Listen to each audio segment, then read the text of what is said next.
We're foregoing the homily because today we are here to give you a financial summary of our parish, and we ask you to indulge us today as we briefly present this financial summary of our parish. I'm very grateful to the Lord for bringing all of us together here at St. Dominic, and we are happy to have with us today the chair of our finance committee, Freddie Yoder, and along with Ricky Burke, who's also on the committee, and the chairman of our pastoral council, Dan Friel. In a moment, they will give us a presentation. You may recall that 2 years ago when I arrived, I just am beginning my third year as of July as your pastor, I asked you 3 questions. What do you like about St. Dominic? What do you not like about St. Dominic? And what are your dreams? What are some things we can do better? And of course, Father Jeff and I immediately went into the neighborhoods. We had about 20 plus little neighborhood chats. We organized a committee after we collected that information, and we formed little bucket committees. And since then, we have been unfolding some of those dreams, some of those suggestions. Well, today, Father Jeff and Father Adoga joining me in expressing our appreciation to each of you and to say thank you for your warm welcome of us and your collaborative assistance and support as we minister in our parish family. And so at this time, I want to share with you a few of the projects we accomplished the last 2 years through I Give Catholic and through individual donors. These monies did not come from the Sunday offering, but from individual donors and I Give Catholic. First of all, I'm not going to go through each one. I'm just going to highlight 1 or 2. We have 3 slides. First of all, we had to replace the plumbing under the rectory. That was a great task. We took care of that. We had to renovate the rectory. We had to remove the asbestos. We needed a new roof. We did all those things to bring our rectory up to date. We also provided some meeting space. I took some of the rooms of the friars on the 2nd floor, and now we have a few meeting rooms and council chambers. We also, on the 2nd slide, we redid and upgraded the bathrooms in the vestibule. We repaired and corrected some rotten siding on the blue house to my right, Theodore Hall. We also cleaned and repainted the candle coves by the statues. Our 3rd slide, to my left, in the alley parking as I call it, when it would rain when I arrived, you had water like this. The children could not even walk into the church for Thursday Masses. So we had to put all new drainage in. We did that through I Give Catholic. We replaced a large section on the Vicksburg side of the church of the sidewalk, brand new, so you do not trip and fall into some type of horrible situation. Anyway, those are just some highlights. I want to thank you for those accomplishments, for your support. And now I'm going to turn it over to Dan, and he will tell us more as we unfold the mission of our parish family. Dan? Thank you, Father. My wife and I joined St. Dominic Parish 17 years ago, and over those 17 years, I've gotten to know many of you by name, a lot of you by sight, and for those of you who I've not had a chance to meet yet, I hope I do soon. But in the course of those 17 years, my wife and I have been blessed to see baptisms, first communions. This spring, we'll see our first confirmation. We hope to see in the future are things like weddings, and as sad as they are, funerals and other events that happen in this parish. And I'm sure that all of you have similar experiences, similar memories, and similar hopes for what has happened in this parish.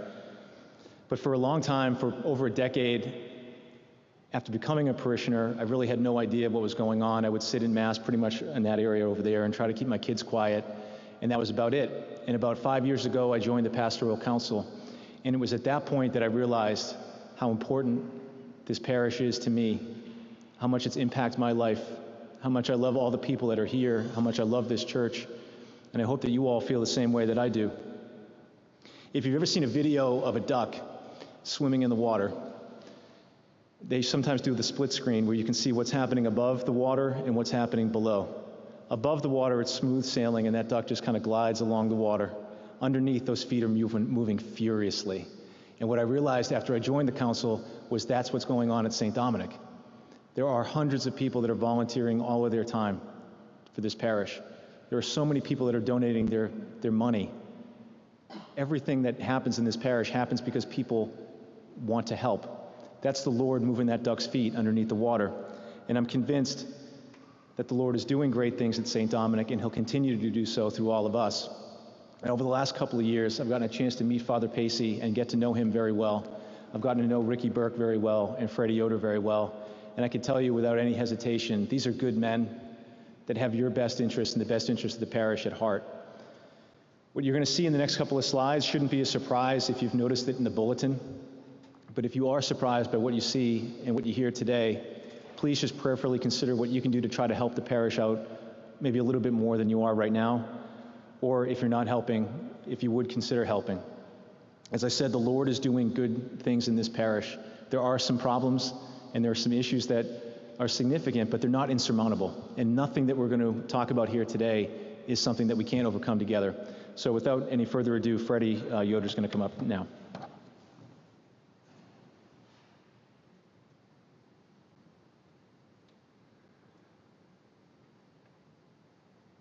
Good afternoon.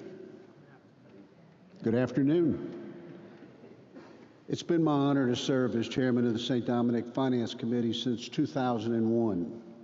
I'm proud to be a part of a dedicated team of volunteers. All of those people are professionals in various fields of finance. They are certified public accountants, there's bankers, investors, construction managers, and so on. And of course, Father Pacey is an intricate part of that team. Our rectory was built in 1961. We had 63, after 63 years, we haven't put any money in that rectory to restore it. The necessary repairs are now complete. We started those about a year ago. And the end result is the parish now enjoys the ability to serve more ministries with these modern and updated improvements. None of the cost of the above work mentioned by either Father Pacey or myself was paid out of your weekly donations. The deficit we are experiencing is entirely the difference between the church's daily operating expenses and the shortage of weekly contributions. Your weekly donations have always been exclusively to support St. Dominic. We have not paid for any of the costs associated with the present bankrupt or the legal expenses that the Archdiocese is going through. That is the primary question that's asked of me quite often. And I want to repeat the answer. We have not paid for any cost associated with the present bankruptcy or legal expenses of the Archdiocese. Think of our church as you would your own home. Think of it as you would think of your own budget. We know firsthand that everything is on the rise. Insurance, more expensive insurance. Maintenance, repairs, household expenses, groceries, electric bills, general cost of living. The same is true for our church that is true for y'all. I've only come before y'all 3 times in my 23 years as finance chairman. Once was after Katrina. $6,400,000 was what we needed in order to restore this church that was completely damaged with 10.5 feet of water. The second time I came in front of y'all was when we had the pandemic. Everybody was scattered, everybody was sick, our attendance was down, consequently our collections were down. I'm here today because of an extreme necessity and a lack of income. I'm here today to ask you for your help so we may continue to meet our financial obligations and enjoy the blessings we have always appreciated and sometimes have taken for granted. But this can only happen, we can only go on to continue to enjoy those with everybody's help. In closing my segment, I would like to leave you with one thought. Our church is the place we have always come to express our gratitude to God for the many blessings that we have been given. It's the place we come to ask for forgiveness. It's the place we come to ask for protection, inspiration, and help us with a stronger faith. It is where we come to baptize our children, go to First Communion, graduation, and to marry our children, and also, unfortunately, to say goodbye to our loved ones with the hope of being with them again one day. It's impossible to put a price tag on these many blessings that have formed our culture, our friendship, and established who we really have become through the help of God and through the friendships we've established in this church. Time for you to think and consider our need as how you can help us at this time. I'd like to turn the presentation over to Ricky Burke, who's on the Finance Committee. He will now present our fiscal year 2024 and show you what we're up against. With a little help from everyone, we can and will overcome these deficits. Thank you.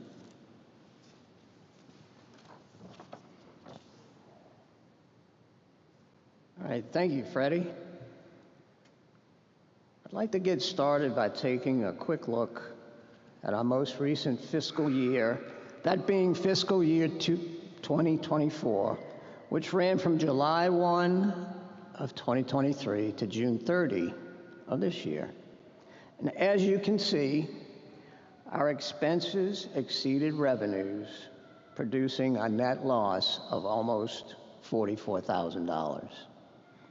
Now let's dig a little deeper into this past year by looking at how we did in each month. So let's first look at revenues, shown here as blue bars. First, you'll notice that our revenue stream fluctuates quite a bit. And of course, the two peaks highlighted are Christmas in December and Easter in March. But I would like to point out that this fluctuating pattern makes it difficult to manage to our budget. And so on this next slide, let's add expenses for each month. Again, revenues are in blue and our expenses here in orange. And as you can see, expenses exceeded revenues for 8 of these 12 months. And the losses incurred in those 8 months more than offset the gains of the other 4 months, thus producing that year-end loss. Our goal is to increase our support in order to avoid these losses. And we'll conclude by suggesting how we might be able to do that. Now let's take a look at the longer-term trend. And this chart plots our net income or loss for the last 5 years and what we are projecting for this fiscal year. Note that the gains we had in the first 2 years turned into losses in the next 3, and this year is looking to be an even greater loss. Note that these expenses are largely made up of insurance, utilities, and maintenance costs. These are items we all know have risen quite rapidly these last 24 months or so. Now, why is this loss continuing to worsen? Well, we'll see in the next slide that the reason is that the rate of increase in our expenses has exceeded the rate of increase of our revenues. Note that the orange expense line is outpacing the blue revenue line. So, in order to close this gap, we encourage our parishioners to increase their weekly support now and, of course, for the rest of the year. A mere $15 per week would go a long way to erasing these losses, but please consider more if you can. In summary, let's close this gap and turn this loss into this and get our parish back on track. Now let's put this in perspective and consider this for a moment. let's reflect on some common purchases that we're all quite familiar with as we consider this request. And with that, I thank you very much. And back to you, Dan.